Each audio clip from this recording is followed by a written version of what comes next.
नमस्ते साथियों, जय श्री कृष्णा।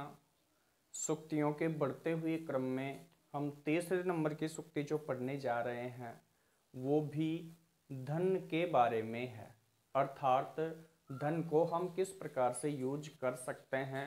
महाराजा भर्तृहरि ने नीति शतक के अंतर्गत धन की कितनी गतियां बताई हैं वो देखेंगे। तो सबसे पहले तो वही बात करेंगे, सूक्तियों के क्रम में कहाँ से ली गई है, नीति शतक से। किसने, महाराजा भर्तृहरि ने। ये तो विशेष ध्यान देंगे लगातार। सबसे पहले क्रम में हम सूक्तियों का अध्ययन नीति शतक में ही करेंगे, क्योंकि नीति शतक से ही आने के ज्यादा चांस रहते हैं और ये ही कक्षा 6 से लेकर के 12 तक इनमें काफी सारे पद्यांश हमें देखने को मिलते हैं। देखिए, विशेष नहीं है, एक बार ध्यान से देखना है इनको। दानम, दान, भोगो, भोग, दान भी जानते हैं किसी को देना, भोग खुद उपभोग करना, और नाश है, नाश, नष्ट करना, नष्ट हो जाता। अस्ति है तिसरो तीन, गतियो गतियां, भवंती होती हैं, वित्तस्य धन की, वित्तस्य धन की।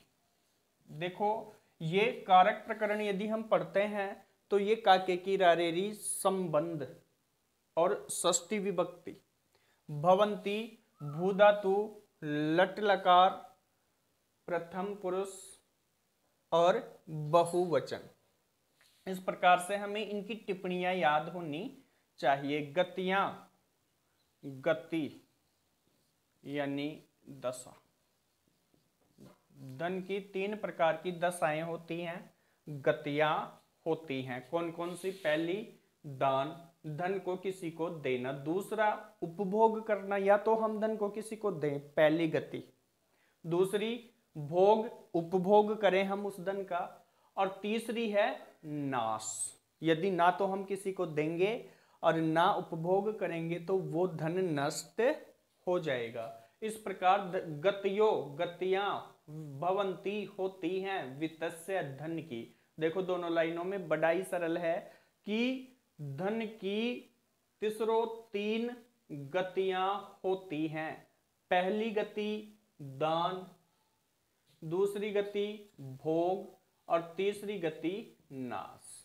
धन की 3 गतियां होती हैं, दान, उपभोग और नाश।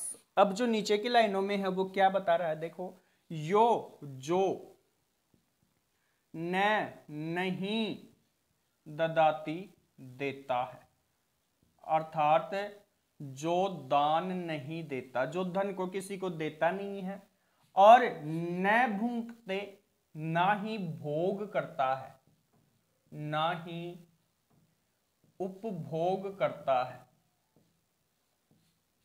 ना ही उपभोग करता है। जो धन को ना तो देता है और ना ही उपभोग करता है, यानी ना तो प्रथम गति करता है और ना द्वितीय गति करता है। तस्य, उसकी, तो उस धन की, उसकी। देखो, यहां से क्वेश्चन आ जाए, तस्य किसके लिए आया है, उसकी, उसकी किसकी, धन की। ध्यान देना, उसकी तृतीया गति भवती, तीसरी गति होती है। उस धन की कौन सी गति होती है, तीसरी गति भवती होती है। और तीसरी गति कौन सी है, नाश है, अर्थात वो धन नष्ट हो जाता है। धन की 3, इसलिए धन को जहां तक संभव हो सके दो, यदि दे नहीं सकते तो फिर उसका उपभोग कर लो। वैसे भी कोरोना महामारी चल रही है, अन्यथा तो वो तीसरी गति होगी, और वो तीसरी गति भर्तृहरि महाराजा ने क्या बताई है, नाश, यानी वो अपने काम नहीं आएगी। नेक्स्ट बात करें हम इस श्लोक के अंतर्गत, तो इसमें छंद की बात करें। इसमें छंद है आपका आर्या छंद। चेक करते जाएं और आगे बढ़ते जाएं। देखिए, इस प्रकार से एक एक बार हम इनको देख लेते हैं, तो चाहे तो यहां से पद्यांश आए, अगर हमें अर्थ आता है तो हम आराम से इसके पद्यांश को क्लियर कर पाएंगे, क्योंकि अर्थ आएगा। अर्थ के लिए भवंती होती है में लकार का आना जरूरी है, दानम विभक्तियों का आना जरूरी है, तस्य शब्द रूपों का आना जरूरी है, यो मीनिंगों का आना जरूरी है। इस प्रकार से यदि इतना हमें आता है तो काफी अभ्यास हो जाएगा। जय हिंद, जय भारत।